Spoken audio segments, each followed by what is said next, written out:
मित्रांनो, या व्हिडिओमध्ये आपण पाहणार आहोत की युरोपमध्ये जाण्यासाठी व्हिसासाठी प्रोसेस काय आहे. युरोपमध्ये 26 असे देश आहेत की जे शेंगेन झोनमध्ये येतात आणि काही त्याचे असोसिएटेड देश पण आहेत, तिथे तुझा शेंगेन व्हिसा चालतो. तर यासाठी मी तुम्हाला ही बाजूला जी स्क्रोल होते वेबसाईट, त्याचे डिटेल्स मी डिस्क्रिप्शनमध्ये दिलेले आहेत.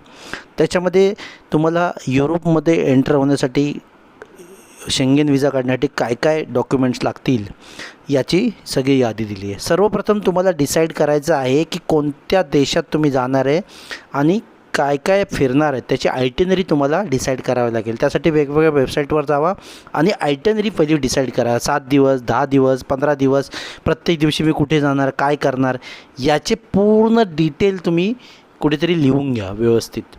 त्याने काय होईल की तुम्हाला आयडिया येईल की कुठल्या देशात तुम्हाला जायचं आहे, कुठल्या देशातून बाहेर यायचं आहे. यासाठी सर्वप्रथम तुम्ही तिकिटाचे रेट्स बघा, कुठल्या देशात तुम्हाला जाणं येणं सोपं पडतं आहे.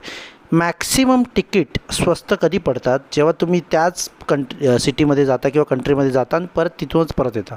म्हणजे इनबाउंड आणि आउटबाउंड दोन्ही तुमचे फ्लाईट तिथूनच पाहिजेत, रिटर्न जर्नी तुमची तिकडूनच पाहिजे. आणि सर्व विजाला मिनिमम रिक्वायरमेंट हीच आहे की तुमच्याकडे एअर तिकीट हवं.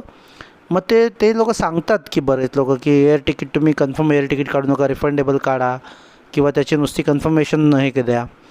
पण मोस्टली तुम्हाला ज्या रिफंडेबल तिकीट्स असतात त्या खूपच महाग असतात. आणि मग एअर तिकीट कसं बुक करावं याच्यावर एक स्पेशल व्हिडिओ बनवला आहे, तो दुसऱ्या ह्याच्यामध्ये तुम्हाला सिरीजमध्ये येईल. यानंतरची सिरीजमध्ये तो व्हिडिओ आहे. म्हणजे तुम्ही तिकीट बघा कुठे स्वस्त मिळतं आहे, त्यानुसार तुम्हाला देश कळेल कुठल्या देशात तुम्ही एंट्री कराल आणि तिथून आऊट कुठून येणार, त्यामुळे तुम्हाला ते एक समजेल. तर मॅक्सिमम तुम्हाला विजा अप्लाय करायचा आहे तो देश असा असला पाहिजे, त्याचा बेसिक क्रायटेरिया हा आहे की तो देश त्याच्यामध्ये तुम्ही इन होणार आणि शक्यतो त्याच देशातून समजा तुम्ही आऊट होत असाल तर तिथे तुम्ही जास्त वेळ करणार. म्हणजे इन अँड आऊट ज्या देशामध्ये आहे त्या देशाचा विजासाठी तुम्ही अप्लाय करू शकता त्याच्या कॉन्सुलेटमध्ये. किंवा दुसरा ऑप्शन असा आहे की तुम्ही जास्त म्हणजे समजा 15 दिवसाचा पिरियड आहे, त्यातले 5 दिवस तुम्ही समजा स्वित्झर्लंडमध्ये राहणार आहे आणि बाकीचे 2-3 दिवस इतर देशात राहणार आहेत, तर त्या केसमध्ये तुम्ही स्वित्झर्लंडला ॲप्लिकेशन केलं पाहिजे. माझ्या केसमध्ये मी चाललो होतो नेदरलँडला, कारण मला 26,000 जाऊन येऊन तिकीट मिळालं होतं, ते पण एमिरेट्सचं.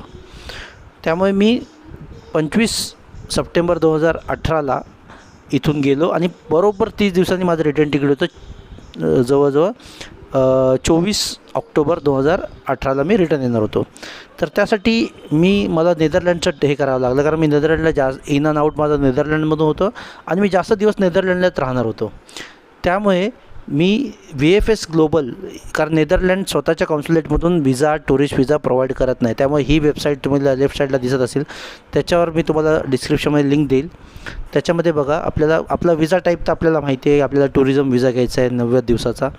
आणि शक्यतो तुम्ही फर्स्ट टाईम जात असाल तर मल्टिपल एंट्रीसाठी ट्राय करू नका, तुम्ही सिंगल एंट्रीसाठी ट्राय करा.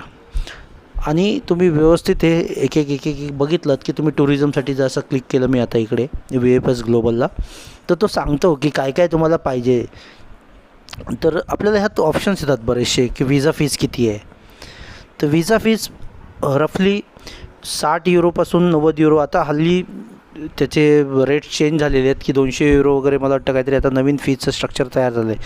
हे 2 फेब्रुवारी 2020पासून याचं स्ट्रक्चर चेंज झालेलं आहे की याच्यामध्ये तुम्हाला वेगळे रेट लागतील. तर तुम्ही ते जरा कन्फर्म करून घ्या किती रेट लागणार आहेत. हे काय 191 युरो म्हणजे जवळजवळ भरपूर रुपये लागणार आहेत, 17-18 हजार रुपये त्यांनी फीज केलेली आहे. दुसरा ऑप्शन आहे ह्याच्यामध्ये की तुम्ही डॉक्युमेंट लिस्ट काय काय लागणार आहे त्याची एक चेकलिस्ट आहे त्यांची. तिथे क्लिक केलं तर याच्यामध्ये की डॉक्युमेंट्स रिक्वायर्ड येईल. डॉक्युमेंट्स रिक्वायर्डमध्ये तुम्ही वाचून घ्या नक्की काय काय लागतं आणि त्याच्यामध्ये चेकलिस्ट आहे बघा, तिथे क्लिक हिअर म्हणून लिहिलं आहे. त्या चेकलिस्टमध्ये काय म्हटलेलं आहे की वेगवेगळ्या प्रकारचे त्यांनी सगळे मागितलेत, 1 पासून ते जवळ भरपूर लिस्ट आहे. पहिलं आहे ॲप्लिकेशन हे ऑनलाईन व्हिसा ॲप्लिकेशन फॉर्म हा ऑनलाईन आहे त्यांचा. त्याच्यामध्ये तुम्ही तो भरायचा आणि तो भरलेला ॲप्लिकेशन फॉर्म तुम्ही प्रिंटआउट काढून घ्यायचा. त्यामुळे ते पहिलं तुम्हाला टिकमार्क करावं लागेल की ॲप्लिकेशन फॉर्म तुम्ही भरलेला आणि साईन्ड कॉपी तुम्ही लावली आहे की नाही. आणि तो पोर्ट्रेटमध्येच काढायचा आहे, लँडस्केप मोडमध्ये काढायचा नाही आहे प्रिंटआउट. दुसरं आहे ट्रॅव्हल डॉक्युमेंट्स. ट्रॅव्हल डॉक्युमेंट म्हणजे तुमचा पासपोर्ट तुमचा त्याच्यामध्ये जोडला गेला पाहिजे, तिथे तुम्हाला टिक मार्क करावं लागेल येसमध्ये. तिसरं आहे copy of all pages of passport, तुमच्या सर्व पेजेसची कॉपी पाहिजेच. बघा लेफ्ट साईडला ही सगळी स्क्रीन आली, त्याच्यामध्ये 2.2मध्ये त्यांनी सांगितलं आहे की copy of all pages of the passport. ह्याची तुम्हाला सर्व पेजेस पासपोर्टचे व्यवस्थित कॉपी काढायची, फोटोकॉपी, आणि ती त्याच्याबरोबर जोडायची. आणि लक्षात ठेवा त्याच्यामध्ये व्हॅलिडिटी 3 महिन्याची पाहिजे बाकी, आणि कमीत कमी 2 एम्प्टी पेजेस पाहिजेत पासपोर्टमध्ये. ही फारच इम्पॉर्टंट गोष्ट आहे. आणि 10 वर्षापूर्वी पासपोर्ट इश्यू केलेला नसला पाहिजे. 10 वर्षाच्या आतला त्याचं इश्युअन्स डेट पाहिजे, म्हणजे तुम्हाला पासपोर्ट जो इश्यू केलेला आहे तो 10 दिवस आहे. आणि ट्रॅव्हल मायनरबरोबर वगैरे ट्रॅव्हल करत असाल तर कोणातरी एका पॅरेंटचं कन्सेंट लेटर वगैरे पाहिजे, फारच इम्पॉर्टंट आहे ते. नंतर एव्हिडन्स ऑफ लीगल रेसिडन्स, म्हणजे तुम्ही जिथे राहता त्याचं एव्हिडन्स काय आहे. म्हणजे समजा आपल्या याचं काही लोकांचा पासपोर्टचा ॲड्रेस तोच असतो, विजा असतो, किंवा रेसिडेन्स परमिट म्हणजे काय वॉटेवर तुमचं काय असेल डॉक्युमेंटेशन, म्हणजे आधार कार्ड, पॅन कार्डवर तर ॲड्रेस नसतो, तर ते जोडा. फोटो कॉपी तुम्हाला पासपोर्ट साईज फोटो लावावा लागतो. आणि त्याची आता नेदरलँडची रिक्वायरमेंट वेगळी, तुम्ही इंटरनेटवर टाकलं पर्टिक्युलर कंट्री फ्रान्सची रिक्वायरमेंट काय आहे, तर मोर ऑर लेस सेम आहे त्यांची रिक्वायरमेंट. तर ते फोटो गाईडलाईन्समध्ये तिथे क्लिक केल्यानंतर तुम्हाला दिसेल. आणि हे फोटोची रिक्वायरमेंट तुम्हाला काय फोटो, कशा टाईपचा फोटो लागतो, कसं फ्रेमिंग पाहिजे, काय पाहिजे, याचे सगळे डिटेल लेफ्ट साईडला तुम्हाला आहेत.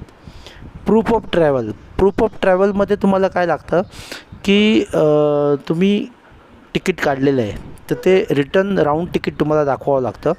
बरेच लोक सांगतात की नॉर्मली आम्ही म्हणजे असंच फेक तिकीट वगैरे, तर मी तुम्हाला सांगेल कुठलीही गोष्ट करताना फेक करू नका. जे काय कराल ते एकदम करेक्ट असलं पाहिजे, लिगली राईट असलं पाहिजे, चुकीच्या गोष्टी करू नका. तर मी माझ्या केसमध्ये फ्लाईट तिकीट काढलं होतं आणि मी येस लिहिलं.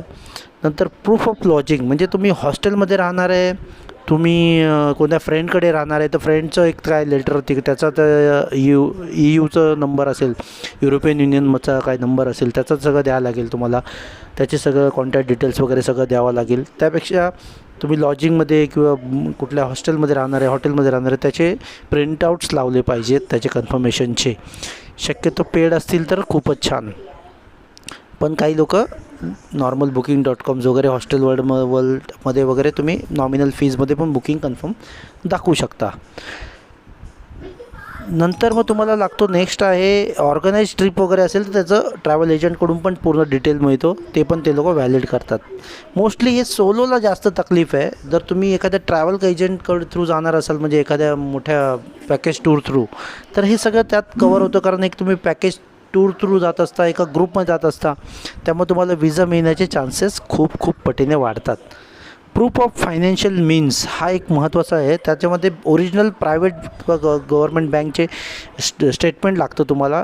काय ठिकाणी 3 महिन्याचं मागतात, काय ठिकाणी 6 महिन्याचं मागतात. ते बँकेने सील आणि साईन केलं पाहिजे. असं नाही की तुम्ही प्रिंटआउट काढलेत आणि ते जमा केलेत, नाही चालणार.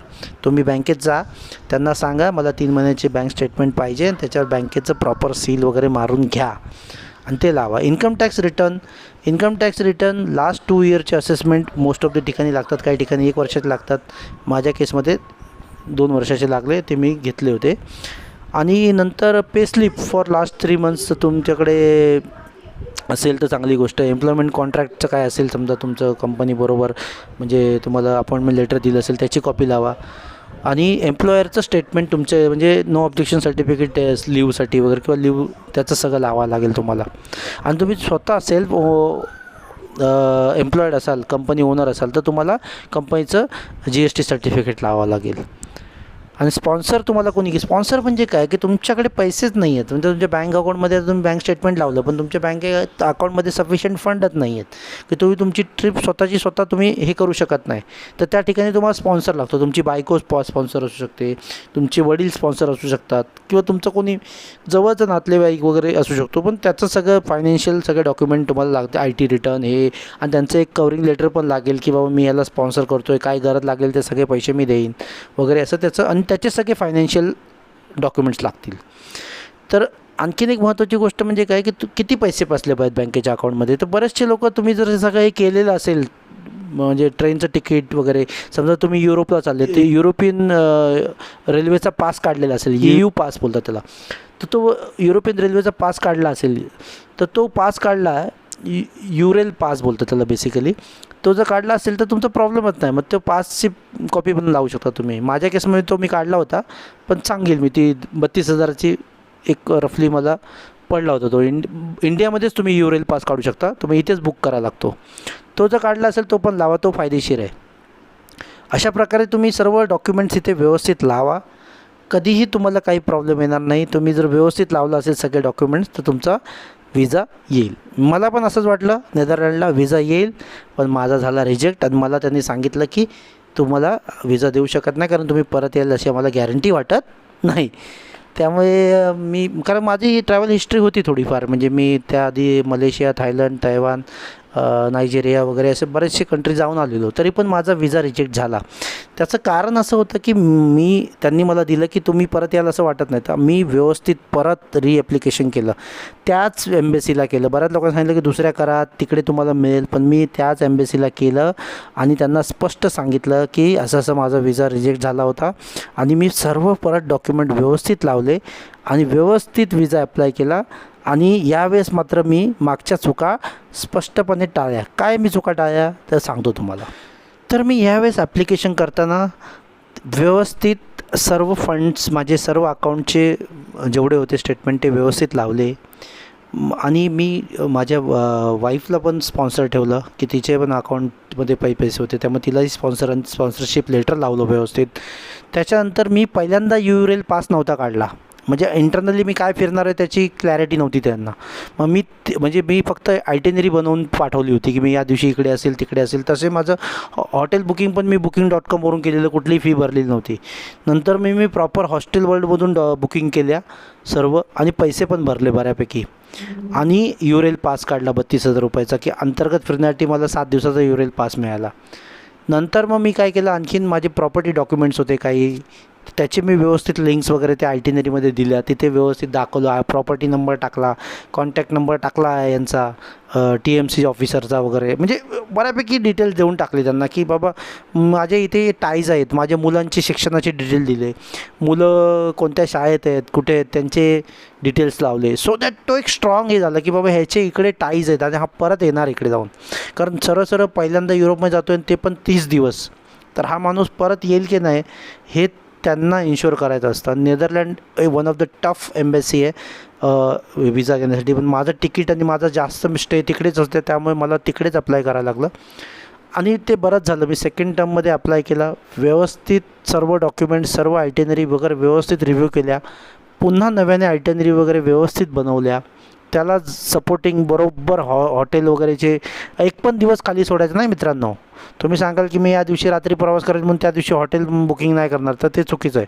तुम्हाला प्रत्येक दिवशीचं हॉटेल बुकिंग दाखवायला पाहिजे, कुठलाही दिवस स्पेअर नाही राहिला पाहिजे. तर तो मी कटाक्षाने पाळा. सर्व व्यवस्थित प्रिंटआउट्स लावले, आणि मुलांचे पण ID कार्ड वगैरे, शाळेचे डिटेल्स वगैरे हे सगळं व्यवस्थित लावलं. मॅरेज सर्टिफिकेट असेल तर मॅरेज सर्टिफिकेट व्यवस्थित लावलं. म्हणजे हे सर्व केल्यानंतर मला माझा विजा मिळाला आणि मी युरोपला जायला सज्ज झालो. मित्रांनो, तुम्हालाही हा विजा मिळू शकतो, चिंता करू नका. आता पुढच्या व्हिडिओमध्ये आपण फ्लाईट बुकिंग बघू.